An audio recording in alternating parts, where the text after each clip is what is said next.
I'm Dean Newland, and welcome to Leadovation. Reimagine, facilitate, flourish. This podcast is dedicated to the art and science of innovative leadership. Through insightful interviews with industry experts, I bring you cutting-edge strategies and experiences of innovative leadership, helping you think differently, act strategically, and achieve remarkable results. Join me as I provide insights and tools that empower you to make smarter decisions, forge meaningful relationships. Welcome to Leadovation.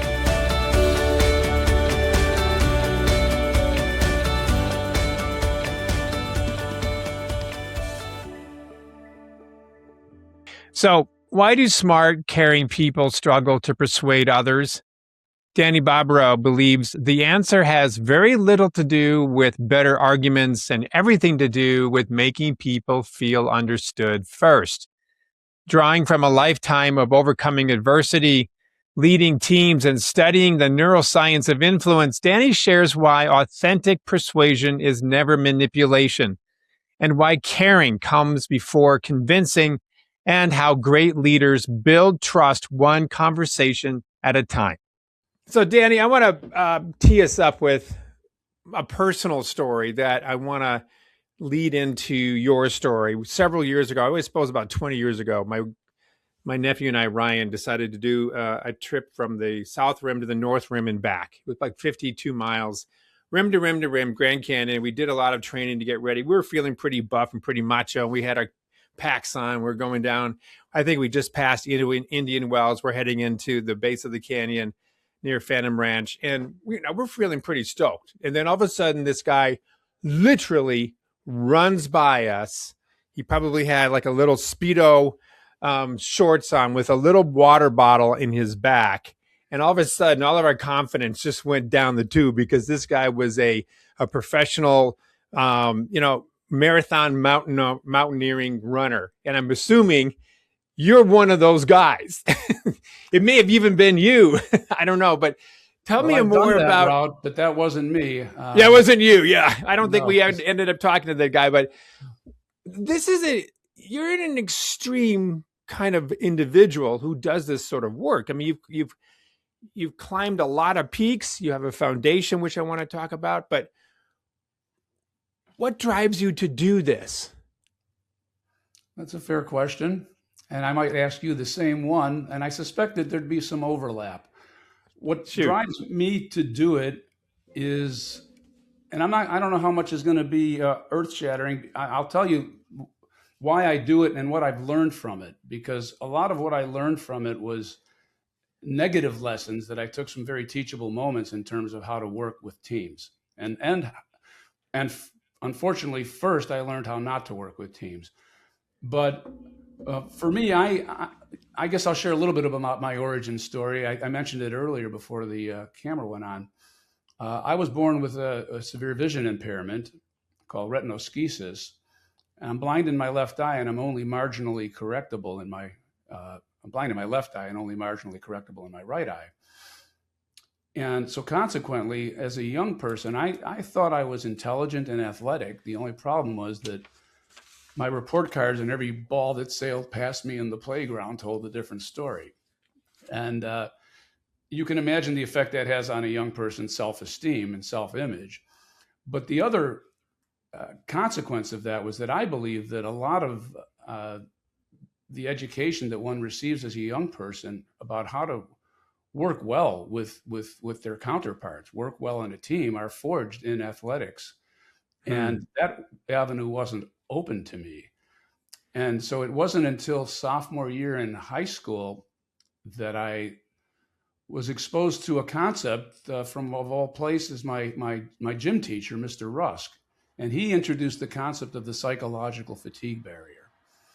And I'd never heard that concept before or since from anybody. But what he said was quite simply, but with great impact for me, was that our mind tells our body to quit long before it needs to. And that was an epiphany for me. I started to question, hey, maybe I'm not a failure. Maybe I'm not a quitter. Maybe I've just been stopping too soon. And so I got involved in sports, not the competitive team type, because my vision still hadn't been, is not correctable. So I gravitated to martial arts, weightlifting, and then I got involved in running, marathoning, endurance events. And suffice to say, I developed a fair amount of persistence and resilience. And eventually I gravitated into adventure racing and mountaineering.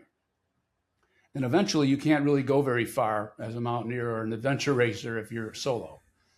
And so I had to learn to work with teams, but I often didn't. And I think part of what hamstrung me was I had learned persistence and I'd learned resilience, but I never learned to temper it with respectful resilience and patient persistence. I ran roughshod over people. I thought because I was being driven by my emotions that the righteousness of my cause and the fact that we needed to move on was self-evident, and people just needed to suck it up and keep up. And only over time did I learn that you needed to attune to people's needs, emotional needs, and really not even bother with logical arguments until you made that connection, until you attuned with them and aligned with their needs, acknowledged their needs, articulated it. And only then were you able to move to the next component of persuasive communication, which is collaboration. And that's where you build the path together.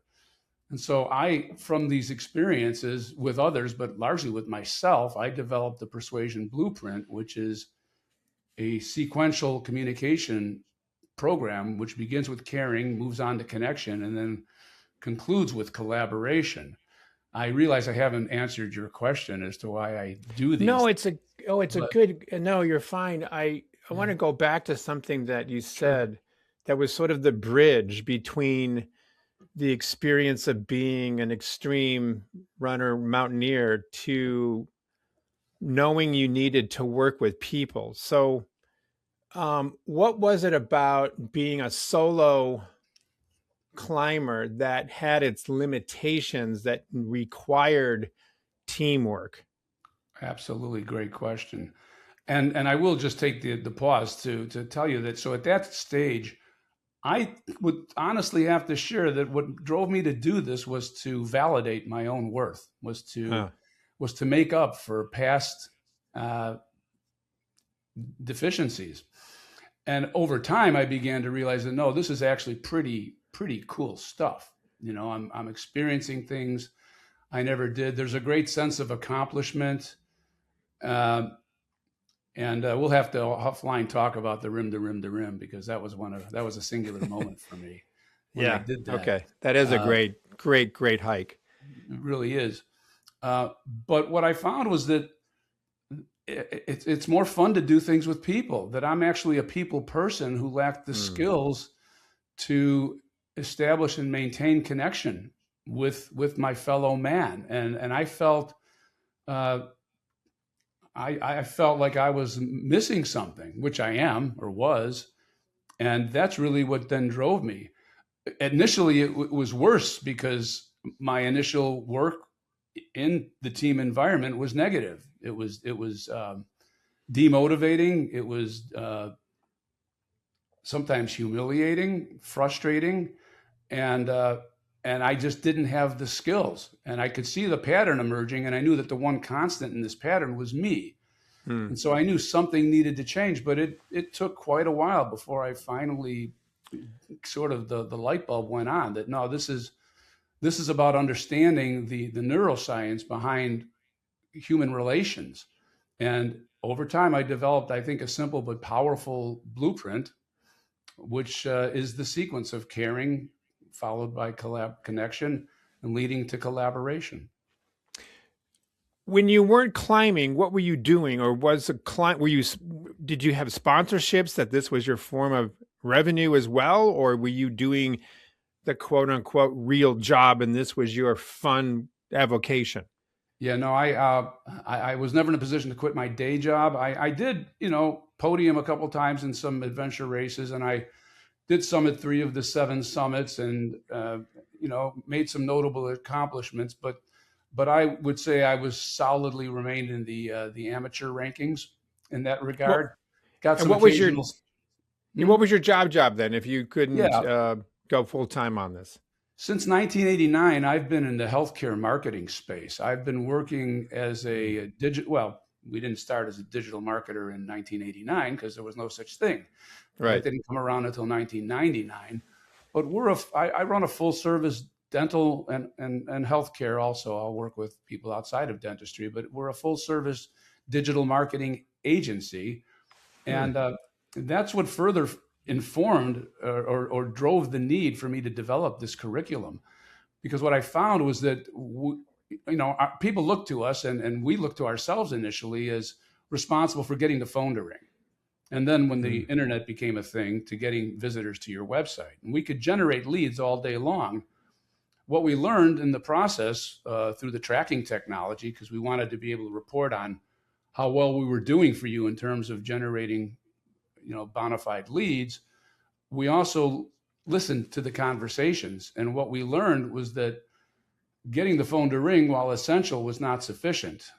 What happened after the phone rang was just as important. And what we found, to our disappointment and dismay, was that the calls, in most cases, were not being handled so much as mishandled.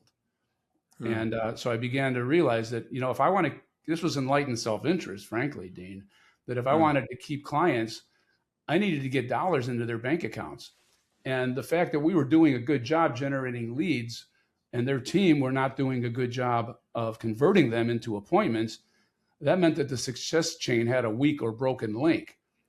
And at the end of the day, it wasn't our fault, but we weren't generating a return on investment.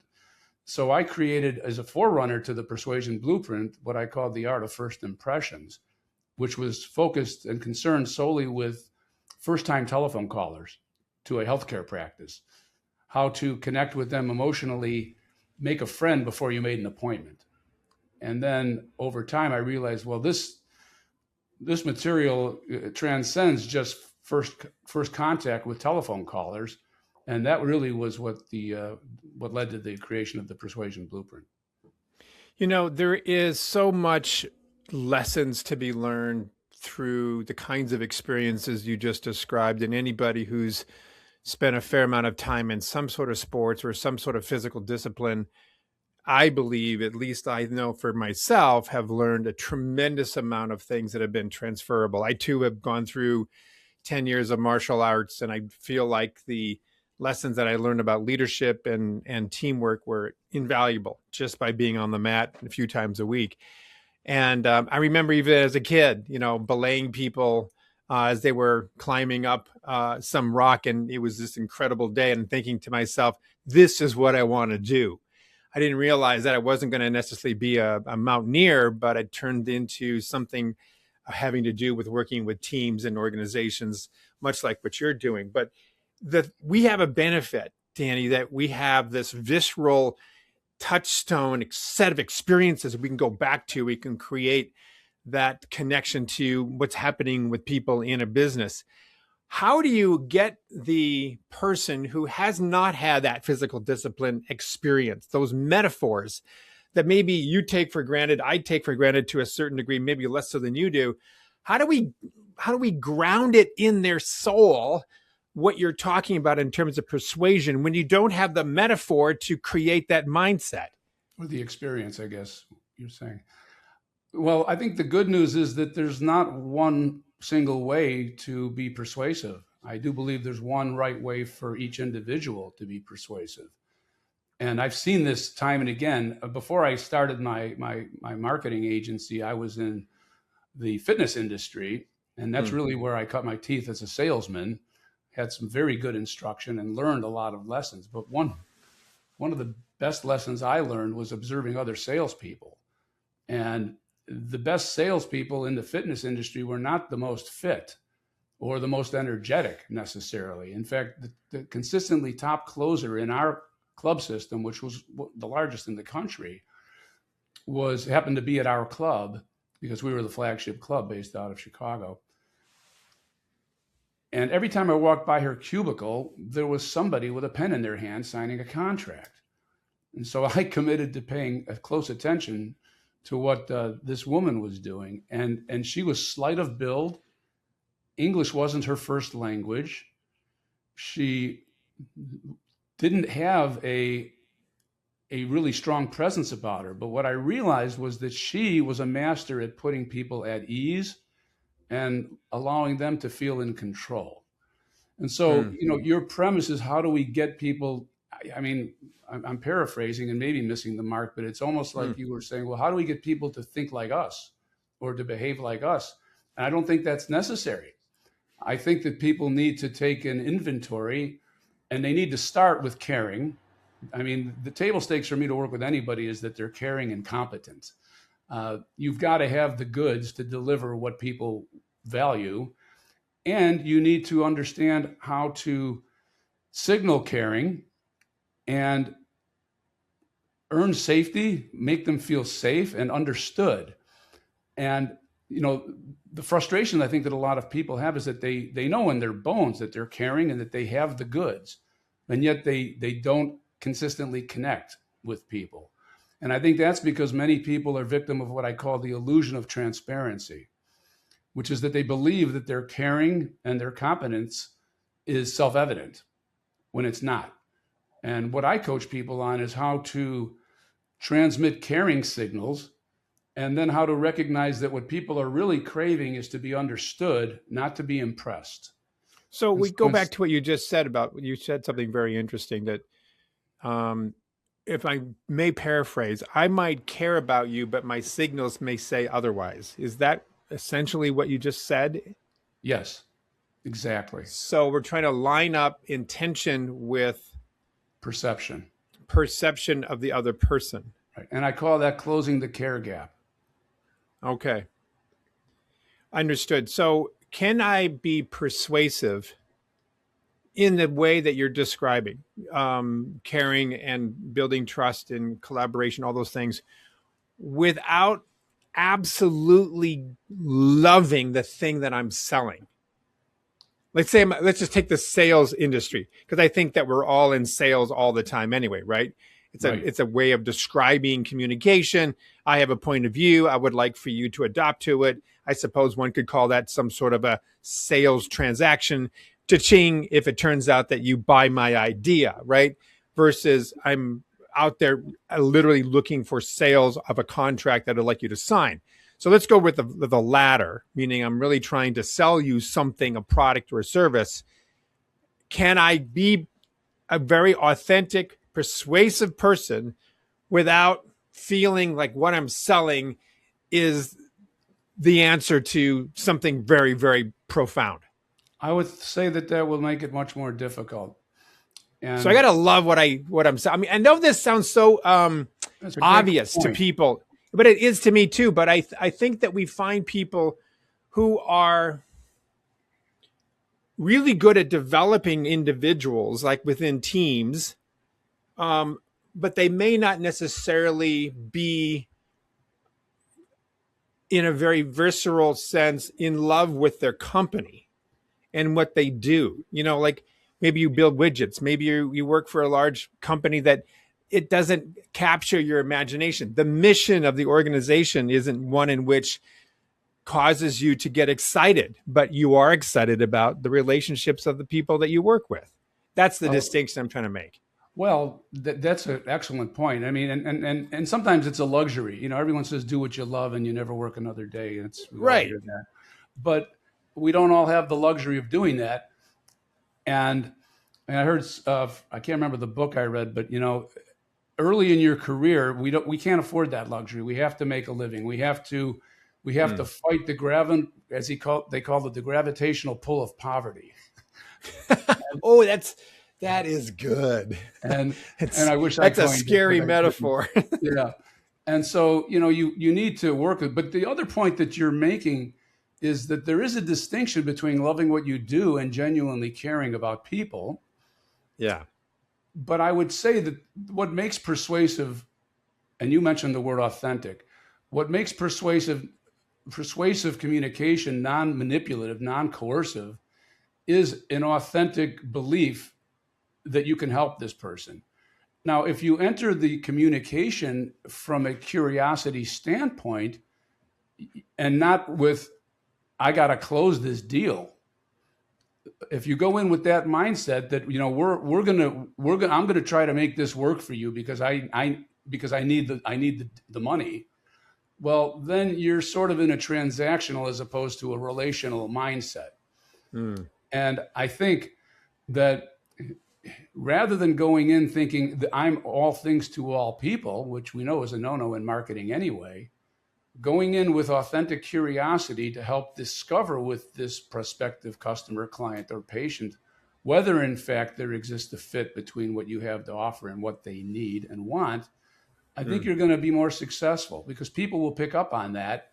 You'll probably close more deals anyway. And while you're doing that, maybe you can keep your eyes and radar open for something that really ignites your passion. Yeah. I mean, I'm honest with everybody. Digital marketing was something that I still do it and I enjoy it. I believe that I provide a service, but it doesn't ignite my passion anywhere near as much as what I'm doing with you right now does, because I see the value to humanity, one person at a time, is huge. Because I have realized in my own life and observing others, the waste, the acrimony, the missed opportunities that are not because of a lack of competency or a lack of caring, but because of a lack of effective communication.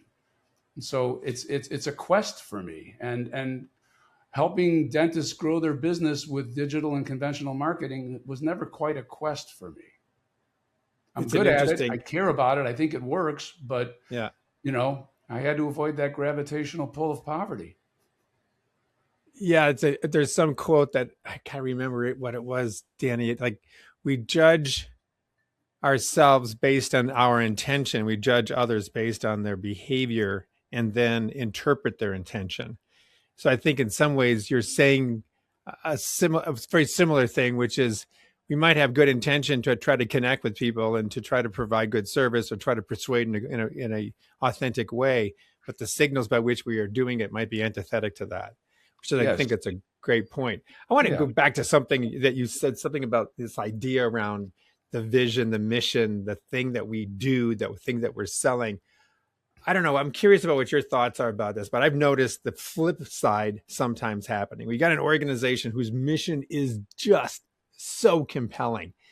And I think in some ways, because it's so compelling, we get to think that the compassion and the kind of persuasion that you're talking about is just a given. Oh, come on. We're all a part of the same team. We all love what we're doing as a company.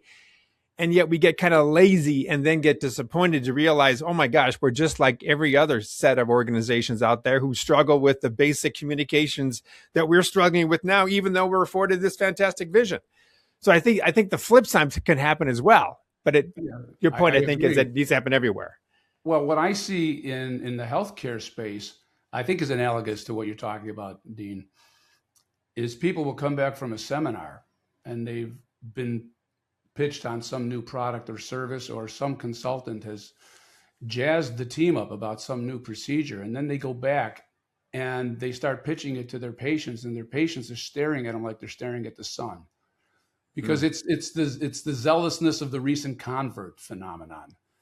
And and I think that's something we need to be aware of.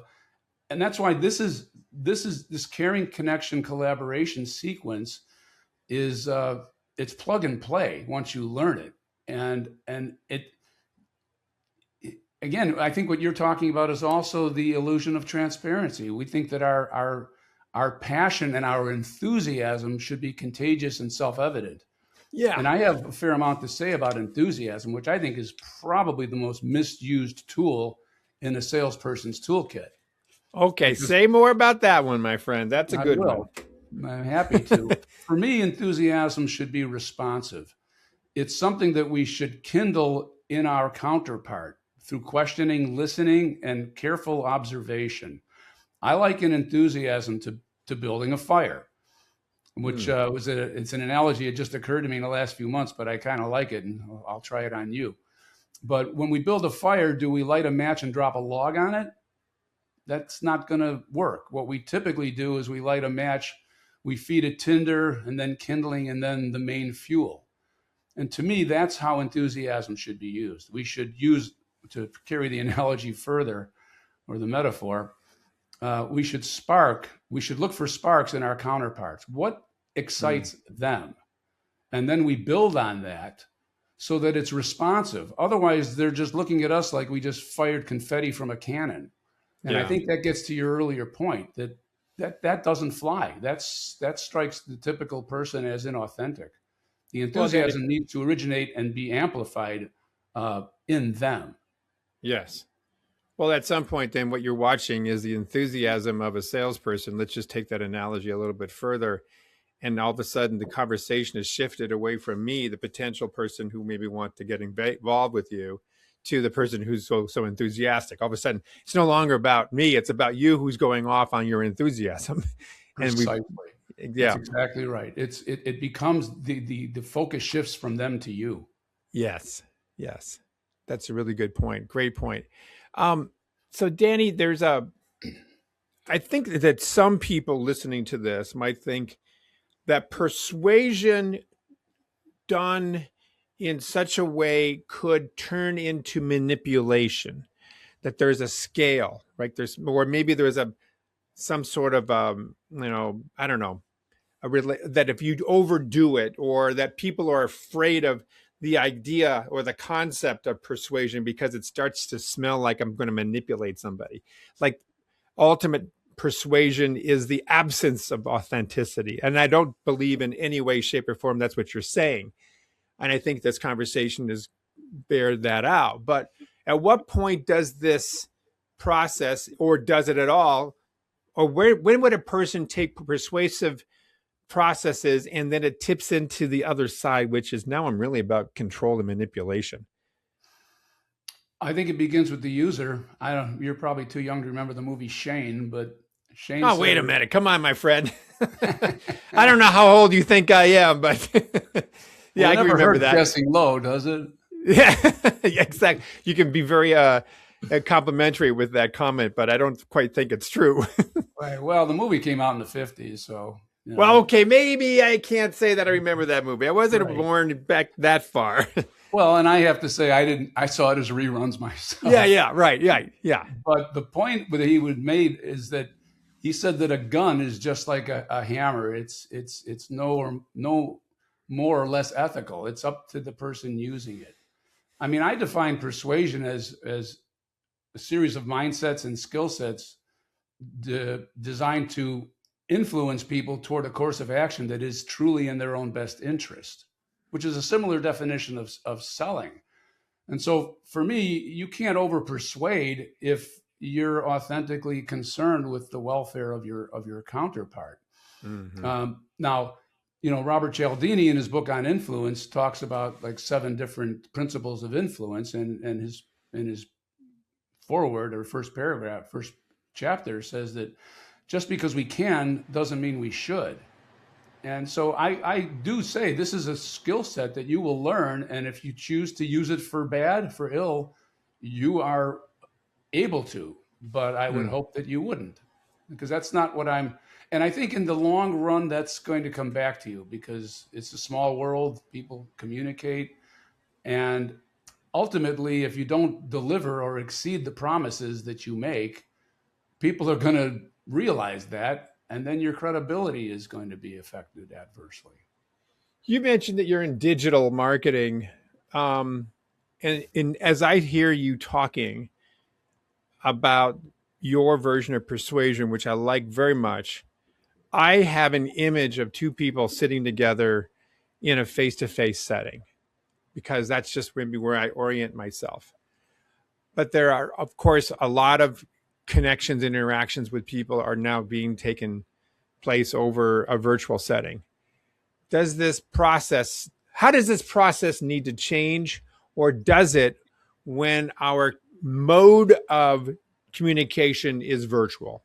That's a great question. Well, I've delved deeply into the science of persuasion and the psychology of it, and with a recognition of the realities around us, which is that people communicate more and more are not communicating face to face. They're communicating digitally.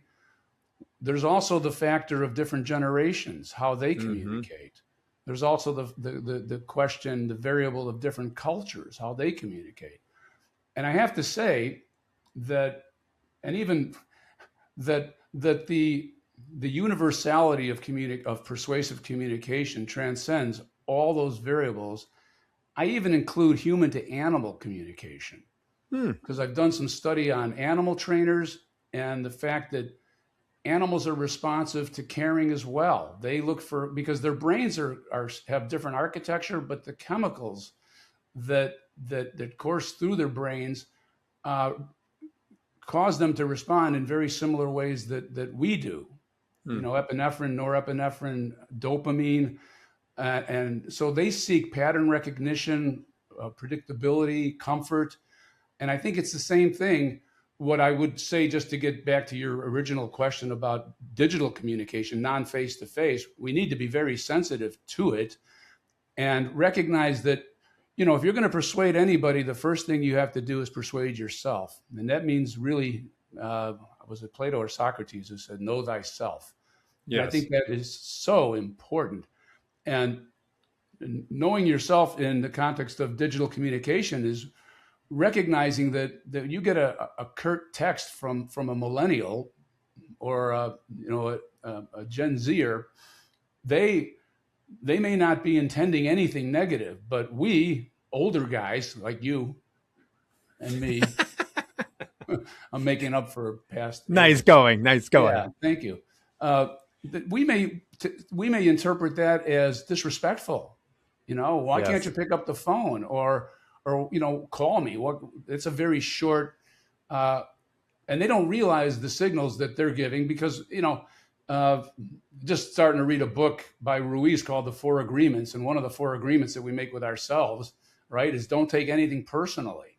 Don't make assumptions. The second agreement. Those are really important skills to learn. And then, you know, learning to communicate so we don't send texts or emails that can be perceived as controlling or impatient or self-serving. And, you know, I believe in being not being minute wise and dollar foolish, to mix my metaphors. Take the time to write a thought out text that reminds you that you're communicating with a human being, because these tend to really depersonalize the relationship, but you are dealing with a human being who's going to be receiving this text or this email.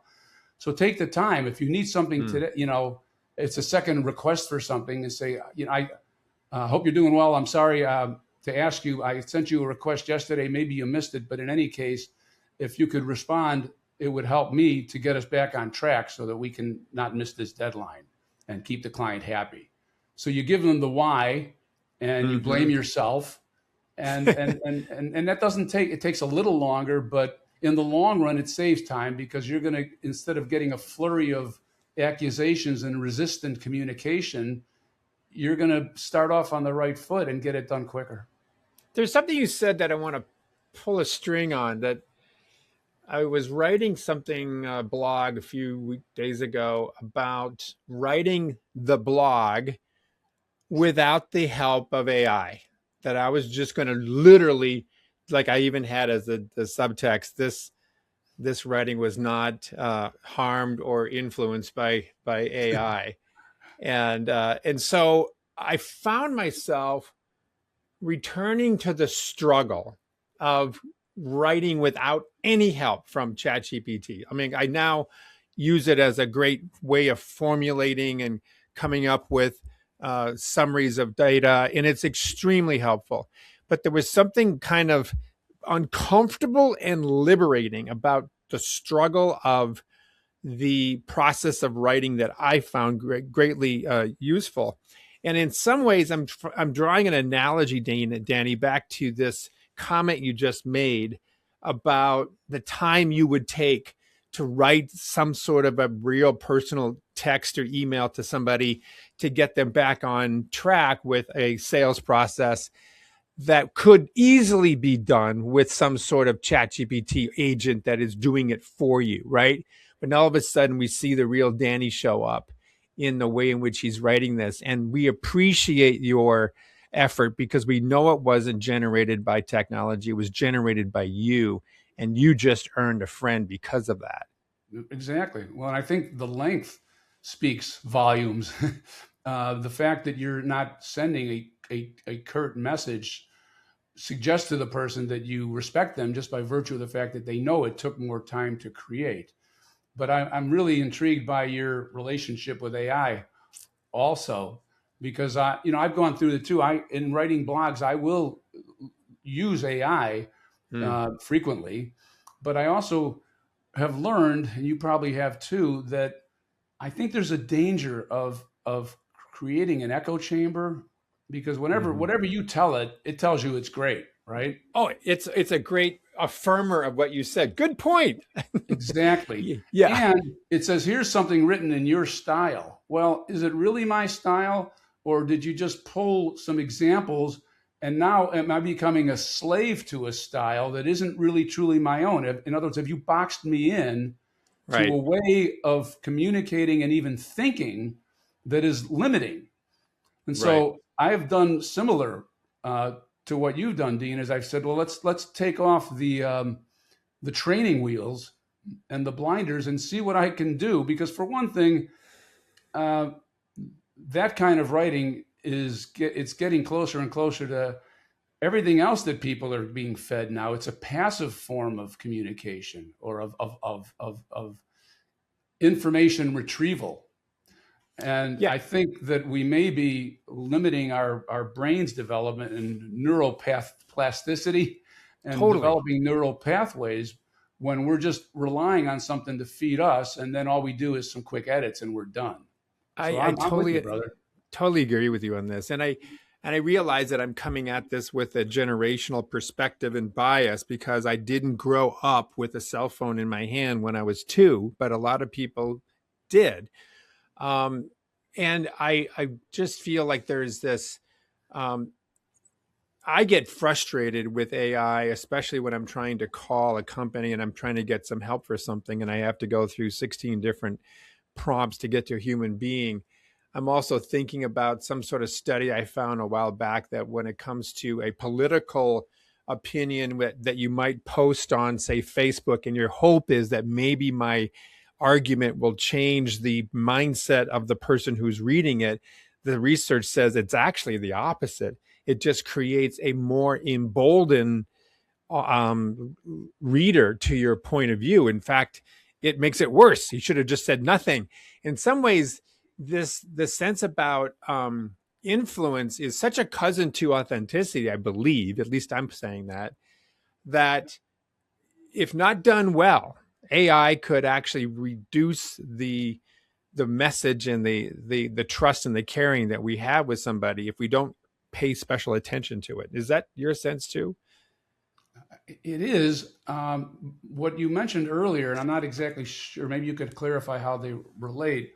Sure. Um, but you were talking about political arguments Mm. and how they're done online. I mean, I have quite a bit of opinion and a lot to say about that because part of the persuasion blueprint is a key part of it. The first part of it is attunement. And that means understanding, as Tova Hallerstein puts it, the emotional ecosystem your counterpart inhabits. Mm. So we need to recognize that there's a spectrum that people are on. Everyone's on the spectrum, on this one at least. And you've got people who are openly curious, or at the one end of the spectrum, people agree with you, with your viewpoint. And then you move down the spectrum, and then there's people who are resistant but curious. Mm. And then you've got people who are at the other end are purely dogmatic.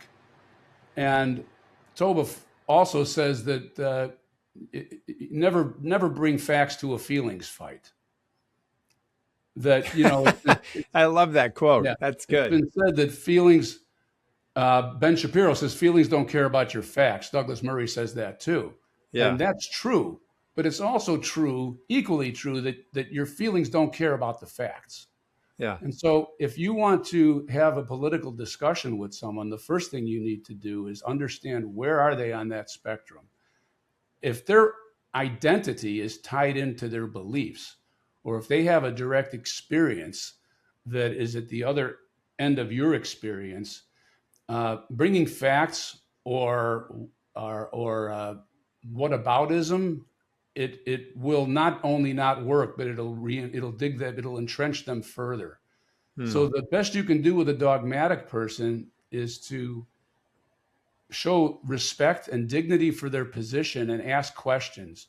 Try to understand and be truly authentic about this. Is that I would like, because I'm dealing with this right now with a couple of people, and next week I'm doing a podcast with somebody about how do you engage in political discussions and how does the Persuasion Blueprint inform such discussions. Fantastic. But you need to go in with sincere curiosity and empathy, which is understanding understanding where they're coming from and where they are right now, and then you gauge the extent to which they're open to hearing more information. You know, my best hope for someone is to start from a position of concern for our fellow man, that we don't want to see suffering. Yeah. Now, you know, if you're dealing with people that are entrenched and, you know, talking about the Middle East, for instance, that all Jews need to be killed or that all Muslims need to be killed, that's a psychosis as far as I'm concerned. And I don't think that the Persuasion Blueprint is going to do much good trying to communicate in a persuasive capacity with people like that. Yeah. But most people, thank God, aren't like that. So I think there's hope. Yes. If we employ the right skills and we're patient and listen and are curious. And we got people like you and others who are helping teach us all about how to get through this time. So I have two questions that I wanted to tie this up with. And then want to find out how people can learn about you and what you're all about. So lately I've been asking guests to come up with a question that then I ask the next guest to answer. So my last guest was a couple of days ago. Artem Korin wanted me to ask this question, and you happen to be the next guest, so here it is. And it's interesting because it kind of fits into our conversation. What would you never have AI do for you, and why? That's a great question. I would never have AI attempt to resolve a dispute with my spouse. Oh, good. Because why? Why do you think that wouldn't be a tool that could help? Well, I think it's now, depending on what you fed it, it might help you to craft the message better. But I think there's a question of courage there. And I think if we're going to have a meaningful relationship with an intimate relationship with someone, we need to be truly authentic. And authenticity means that the thoughts and feelings need to originate with us. So, you know, that was my first response. That's a great answer. But AI might help a little, rough the edges, smooth the edges. I don't know. So I know I put you on the spot for this next one, but what question would you like me to ask the next guest? Well, I knew it was coming. So I know you knew it was coming. I could see your head beginning to formulate some thoughts. Well, I mean, I want to further the cause of harmonious relations in the world. So I would ask them, how do you see effectively communicating with someone who doesn't share your political or worldview? An easy one. That's good. All right. I love it. So, Danny, this has been really, really great conversation. Thank you for your time on this. How can people follow you and what you're all about? Sure. Well, they can go to my website, which is my name, DannyBobrow.com. You'll put in the notes, I assume, so they can. Oh, yeah. They got the first part there, Danny. That's the easy part. And once you're there, if you want, you can get an idea about where you score on the 3 pillars of persuasive communication, of caring, connection, and collaboration by completing a complimentary persuasion scorecard. It's easy, it's painless, And then we can have a strategy session, talk about the results if you want. I then offer a series of 7 video modules that average about 13 minutes in length, because I created them with me and people like me in mind, people with short attention spans who just want to kind of get to the meat quick. And I think I've succeeded in doing that. We also offer one-on-one coaching, but we work slow. I like to practice what I preach, which is get acquainted, find out what is important to you, demonstrate my sincere caring about your future and your present, and then see how we can work together. So I run the gamut from the complimentary persuasion scorecard to the 7-module do-it-yourself approach to one-on-one coaching, which is a 12-week program. And happy to discuss more about that with any of your listeners. Great. Thanks, Danny. It's been really a pleasure getting to know you. Likewise, Dean. The pleasure was mine. Thank you. If you found value in today's conversation, please take a moment to rate and review our show on Apple Podcast, Spotify, or wherever you get your podcasts. It helps more people discover Leadervation and this kind of conversation. And if you're looking to strengthen leadership, culture, or team performance in your organization, you can learn more about working with me and Mission Facilitators International at mfileadership.com.